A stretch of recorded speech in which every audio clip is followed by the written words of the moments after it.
to the Ball and Breakfast Podcast. My name is Gio, and we're here to cover Week 10 of the Barclays Premier League. Lots to get into. We just finished off with Super Sunday, and what a Super Sunday we had. Guys, we're going to start off with the last fixture of the day. The talking point of Week 10. The Manchester Derby, Manchester United hosting Manchester City. Now, for all the build-up, for all that the fixture was put out to be, we had more surprises in the Francis Ngannou fight and Tyson Fury than we had with the Manchester Derby. I mean, really, men against boys. Ball-headed coach with a brain, ball-headed coach without one. I mean, I don't know what else to say. 3-0 Manchester City beating Manchester United. Keynotes from the match, or statistical evidence to show how far Manchester United have fallen. Erling Haaland has the same amount of goals as the entirety of the team, without Kevin De Bruyne. Rasmus Højlund, 75 million, 0 goals in 8 matches in the Premier League. Marcus Rashford, as predicted, in my first recording prediction, bold prediction I might add, I told you guys he would return to the mean, the average. He has regressed even further. 1 goal for the season. Let's not even get into Anthony. Let's not get into Anthony Martial. Mason Mount has not registered a shot on target for the Barclays Premier League season. $55 million.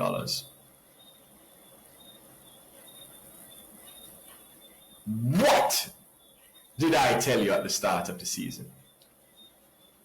Varane injured. Lisandro injured, can't rely on them. Casemiro aging, can't rely on him. Amrabat, average.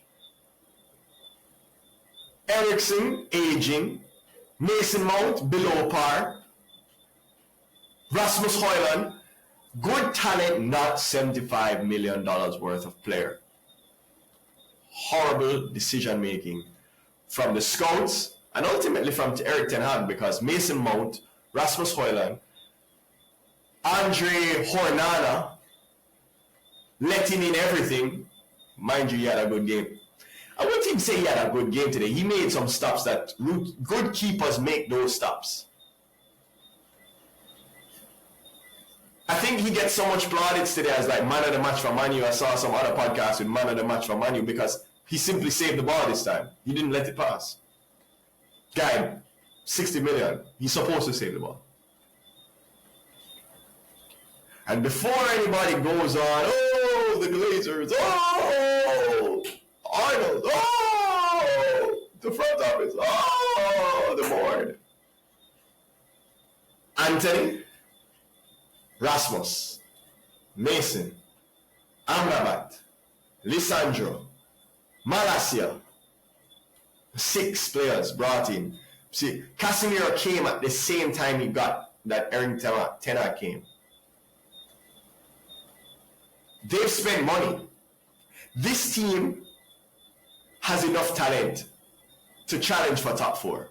They shouldn't be 8th, which leads me to believe that, simply put, Egghead over there is not the man to lead Manchester into some level of top 4 competitiveness.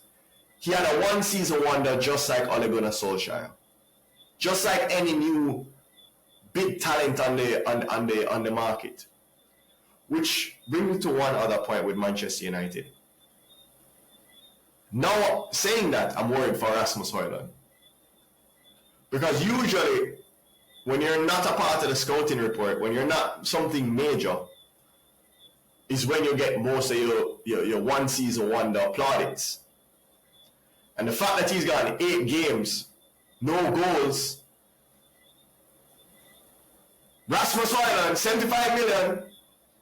This time last year, all I could hear was Uruguay and Andy Carroll. You boy, Andy Carroll. Darwin's a bust. Then what the fuck would Manchester United fans call fucking Rasmus Højlund? If Darwin was a bust, what you call Højlund? What you call Rasmus? What you call Anthony? Shithouse. That's what you call it. Shithouse. I mean, abysmal performance. Man City never got out of second gear. Again, another fixture where from the 60th minute onwards, it's almost like they pitied you. They said, all right, let's take the foot out of the gas. We don't want to embarrass these guys. Probably have to party with them later. Okay, you know, Man U players don't have no shame. Rashford will be at like the next Drake concert in between games. So will Sancho. No shame. No pride. Abysmal. As a football purist and a football fan, I mean, Jesus. I'm a little embarrassed to say as a Liverpool fan, but I feel sorry for Man U. It's a joke. Absolute joke. Moving on with something a little bit more pleasant for me. Liverpool 3. Yes. Yes. Nottingham Forest 0. Yes. Darwin. Nunes.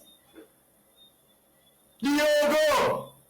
More importantly, prayers and hearts out with Lucho. Luis Diaz. Hope you find your dad. Really sad turn of events to have to report on. But cruising performance. Darwin was brilliant. Salah, brilliant. Diogo, brilliant. Gravenberg was a bit off the touch today. Szoboszlai just engine of a baller. What an engine of a baller. Dominic Szoboszlai right now quietly is going to be the best midfielder in the Premier League, hands down. Watch and see. He's the heir. He is the heir to Kevin De Bruyne. And he's our guy. And it feels good to say that. Darwin Nunes. Salah. I can't believe I'm saying this after I said we should sell your ass, but please, pump the brakes. Bit of Robbie Fowler coming from his left foot. Aging like fine wine. Virgil coming into top form. Almost, he looks like he doesn't break a sweat again. That's as best a compliment as I can put you. Like a Rolls Royce of a defender. Konate, clean up crew on the right aisle. Because you know Trent is going to leave a right aisle. Nothing too great, nothing too bad to say about Trent today. Standard performance. Tsimikas, standard performance. McAllister seems to be growing as a CBM. I like McAllister at the 6 when we're playing teams that want to drop that low block. Because his passing from further back in the pitch, not to say it's on the same quality, but it reminds me of a Pirlo-esque kind of formula. Gets us on the offensive counter-attack far quicker, quality of pass, and that's how the first goal came. Szoboszlai, Salah, bam, 1-2 on the right side, Nunes, second. Brilliant game, and I mean, just utter madness from Turner from Nottingham Forest, and Salah got his customary goal against the weaker opposition. So all a fantastic game for Liverpool. Tottenham scraping through Crystal Palace. Can you see where the engine for Tottenham, the second goal, what a brilliant goal. But truth be told, I kind of see a little bit of a tail off for Tottenham in that Crystal Palace game. Might be me hoping, but they still lead the pack. Arsenal, Eddie Nketiah, whopping performance. I mean, if he could play like... You see, when I watch Arsenal versus Sheffield, you recognize that Eddie Nketiah's... You realize his level. His level is more championship level. He can't do that against the top 10 clubs. He can do that against bottom tier clubs. And you need a striker like that in your squad. Not the main man, but in your squad. serviceable. Fantastic performance though from Eddie Nketiah. From Arsenal, Chelsea screwed again like the nighttime whore I told you were. My God, Chelsea has been screwed again. Looking like a night nurse on the hip strip of Montego Bay. Like, listen, what are you doing? Brentford said, set good for the Buckers. My God. Bunch of jokes. I mean, Manchester United and Chelsea are really, like they're fighting over who can be the biggest whore. Letting in all those balls. I mean, it's a joke. I mean, it's a fucking joke. I mean, I don't know what to say. Can't buy a win. Although with the VAR officials, that's possible. Don't try it, Todd Bowley. Brighton, Newcastle held. Very good weekend for my Reds. A little cushioning, little gap. All in all, fantastic weekend for week 9 of the Barclays Premier League. And that's the roundup, guys. Thanks for joining me. Ball and Breakfast Podcast.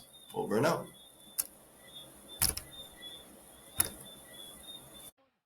Goal!